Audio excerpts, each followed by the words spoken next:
Yo yo, bonjour la famille. On se retrouve dans ce nouvel élément de débrief pour parler du match qui a opposé le Real Oviedo face au Real Madrid. Ce match s'est soldé par un score de 3 buts à 0 en faveur du Real Madrid. Sans plus tarder, on va commencer déjà par la compo. Xavi Alonso a opté pour une compo de 4-3-3. Au poteau, on avait Courtois. En défense, on avait Carreras, Hussein, Rudiger, Cavaral. Rudiger qui vient de faire son retour, voilà, je pense. Et au milieu, on avait Güler, Tchouaméni, Valverde.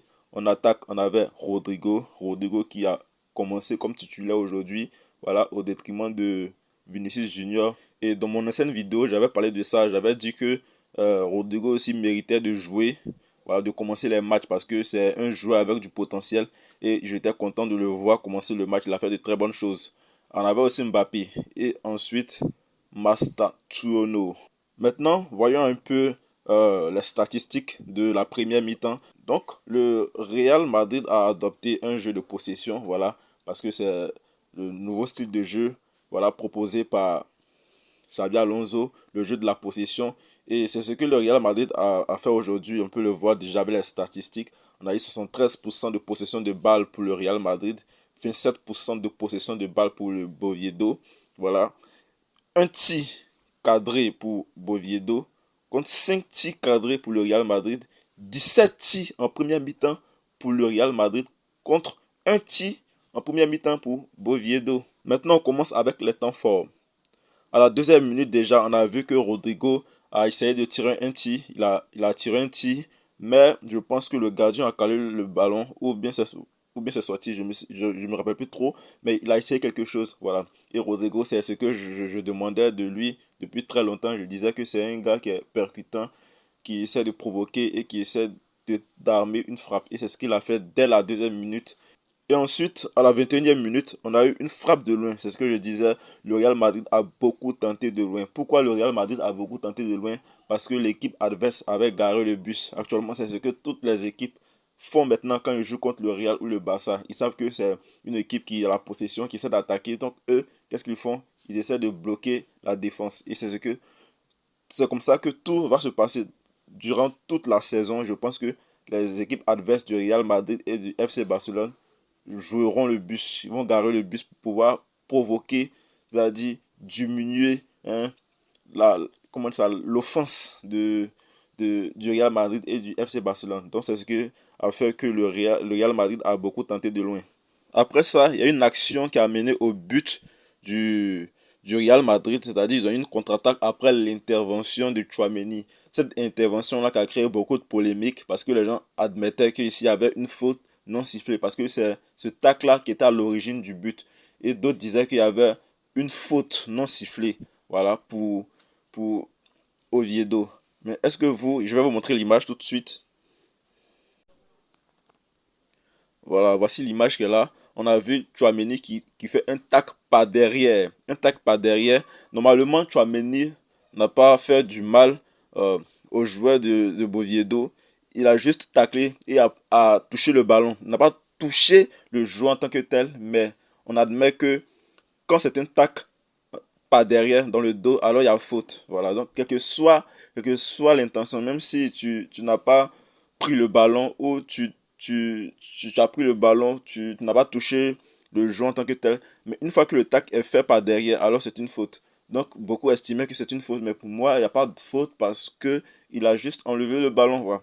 Mais si on veut regarder dans les règles où on dit que une fois que tu tacs par derrière, il y a faute, alors je pense que ça doit être considéré comme une faute. Donc, c'est à la suite de ça que cette contre-attaque s'est faite.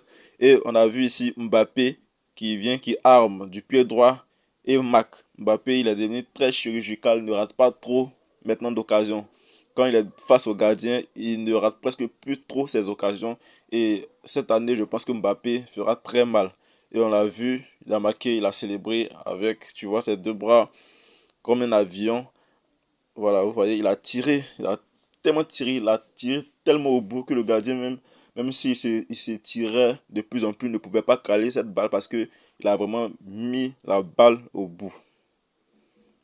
Voilà, donc c'est le seul but de la première mi-temps qu'elle a. il y a eu un seul but. Voilà, on a vu un peu les statistiques, on a vu que le Real a beaucoup dominé, le Real a beaucoup tiré. Oviedo jouait un jeu de garage de bus, comme on peut le dire. Voilà. Après ça, on a la deuxième mi-temps. La deuxième mi-temps qui était plus ou moins équilibrée en ce qui concernait la possession parce que Boviedo voulait vouloir recoller au score parce que eux voulaient jouer un match nul et comme le Real Madrid avait mis un but, alors eux ils ont voulu égaliser. Voilà, donc c'est ça qui a fait que les statistiques ont été un peu plus, voilà, comme on le dit, un peu plus serrées. On a une possession de 45% pour Boviedo et 55% pour le Real Madrid. 9 tirs pour le Real Madrid contre 5. Voilà, donc on a vu que Boviedo ici a voulu tirer beaucoup pour pouvoir essayer d'égaliser le but. Donc 2 tirs cadrés pour Boviedo et 5 tirs cadrés pour le Real Madrid. Il y a un fait aussi qui a beaucoup fait parler, c'est que euh, Rodrigo a été remplacé à la 62e minute et il a exprimé son mécontentement sur le banc. Voilà, il a jeté la serviette à terre, mais je n'ai pas l'image actuellement, mais il était mécontent et ça a beaucoup fait réagir. J'aimerais aussi parler de l'entrée de Vinicius parce que son entrée a vraiment changé le match. Voilà, Vinicius, je pense que il est très bien quand il commence pas le match parce que son entrée était vraiment un banger. Il a vraiment changé le cours du jeu. Et pour moi même, il mérite aussi le titre d'homme du match puisqu'il fait une passe et il marque. Voilà. Donc Boviedo a tiré des tirs. Hein. Voilà, on a vu. Boviedo a tiré un tir. Ils ont tiré un tir qui a limé même le poteau. Voilà, à la 81e minute, on a vu un tir qui a allumé le poteau. Vous voyez sur l'image. Ensuite, on a eu cette récupération là de Vinicius, comme je disais, Vinicius qui a vraiment bien joué. On le voit sur l'image qui a récupéré la balle, à la fin de contre-attaque. Ensuite, il sert Mbappé, Mbappé aussi qui vient marquer encore un deuxième but. Mbappé qui marque à peu près le même but comme le premier but, mais du côté opposé. Mbappé qui est vraiment très en forme, voilà, même s'il a raté quelques occasions, mais en fait, Mbappé, tu peux pas l'en vouloir parce que souvent, il déconne, mais après ça, il ferme ta bouche. Donc, il a marqué son deuxième but, calmement, suite à une récupération de Vinicius. Après ça, on a eu Boviedo qui a eu une occasion aussi, qui a tiré et qui a buté sur Courtois. Courtois a calé la balle. Après, le ballon est revenu sur le joueur de Boviedo. Il a tenté un zigzag ou une zigzag, je ne sais pas. Mais la balle est passée à côté du but. Même Courtois n'a pas bougé, mais je pense que si ça marquait, c'était vraiment un magnifique but. Mais dommage, le ballon n'est pas rentré dans les filets. Ensuite, on a le but maintenant de Mbappé, le troisième but pour éteindre tous les espoirs de Boviedo. Un super but de Vinicius Junior. Vinicius Junior qui a marqué, hein, je pense que c'est son premier but en championnat. Un magnifique but, il a fait un magnifique match. Maintenant, en ce qui concerne la partie du match qui était la plus efficace, je pense que c'est l'attaque. Voilà. Même si au début c'était difficile de pouvoir marquer, mais j'ai vu que l'attaque a beaucoup tenté. On a eu beaucoup de tirs, voilà, notamment de Rodrigo. Rodrigo qui a beaucoup tenté, Vinicius aussi. Et d'abord même Mbappé a beaucoup tenté, voilà, on peut le dire. Et aussi, il y a aussi le milieu qui était bon. Voilà, j'ai aimé un peu le milieu, notamment le travail de Tchouaméni. Tchouaméni qui a une très bonne note. Voilà, il a bien joué. Il y a Adra Goulia aussi qui a bien joué. J'ai beaucoup apprécié son jeu. Voilà, parce il a eu de bonnes statistiques. En ce qui concerne le joueur qui ne m'a pas trop impressionné, je pense que c'est Rudiger. Rudiger qui ne s'est pas encore trop retrouvé. Voilà, parce qu'il a eu quelques problèmes hein, avant, à la fin de la saison passée avec son comportement un peu toxique, il doit se revoir celui-là. Il n'a pas été trop convaincant, même si je pense que tous les compartiments du jeu ont été boostés. C'était bien globalement, voilà. C'était très bon. C'était très bon globalement. Il y a aussi Vinicius Junior. Vinicius Junior qui a vraiment bien joué. J'ai aimé son jeu aujourd'hui, voilà. Surtout quand il est entré dans le jeu, voilà. Quand il sort du banc, il est vraiment meilleur, je pense, parce que Vinicius, il était beaucoup critiqué aussi par son jeu ces derniers temps, mais dans ce match-là, il a fermé la bouche de beaucoup et je pense que s'il continue comme ça, il pourra retrouver son top niveau qu'il avait. Il y a aussi Mbappé qui a inscrit 2 buts. Bon, que dire de plus, voilà. On ne peut rien dire parce que c'est Mbappé, hein, vous savez, il a 3 buts en 2 matchs, c'est déjà bon. Il est l'un des meilleurs buteurs de la Liga actuellement. Donc, y a rien à dire sur lui. Il y a Dragula aussi qui a fait un très bon match.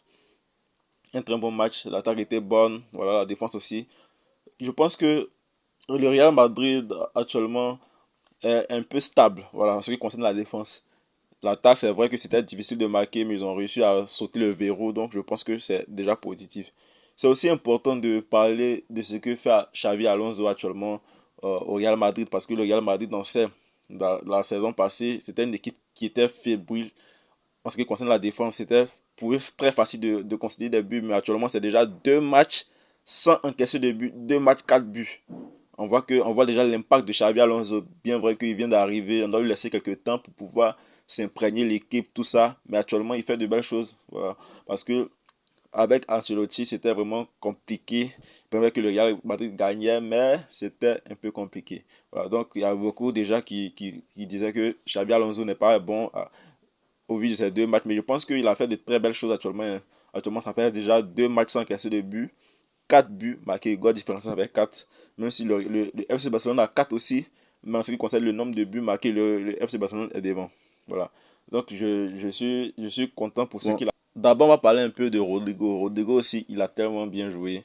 Il a fait de belles choses, il a tenté des tirs, il a essayé de percuter, il a provoqué des fautes. Rodrigo, tout cas, il mérite aussi d'être titulaire au Real Madrid. C'est un grand joueur. Il y avait une rumeur qui disait qu'il devait partir, mais je ne sais plus où on en est actuellement. Mais je pense qu'il s'est bien défendu comme un grand. Il a prouvé, même s'il n'a pas marqué, il n'a pas été décisif, mais il a bien joué dans la globalité. Vinicius aussi qui est venu, qui a prouvé, qui a bien joué. Il était meilleur aujourd'hui, il était à son niveau. Mais lui, son problème de racisme là qui le fatigue. Mais à part ça, c'était bon. Merci beaucoup. On se retrouvera dans une nouvelle vidéo où on fera nos débriefs. Merci.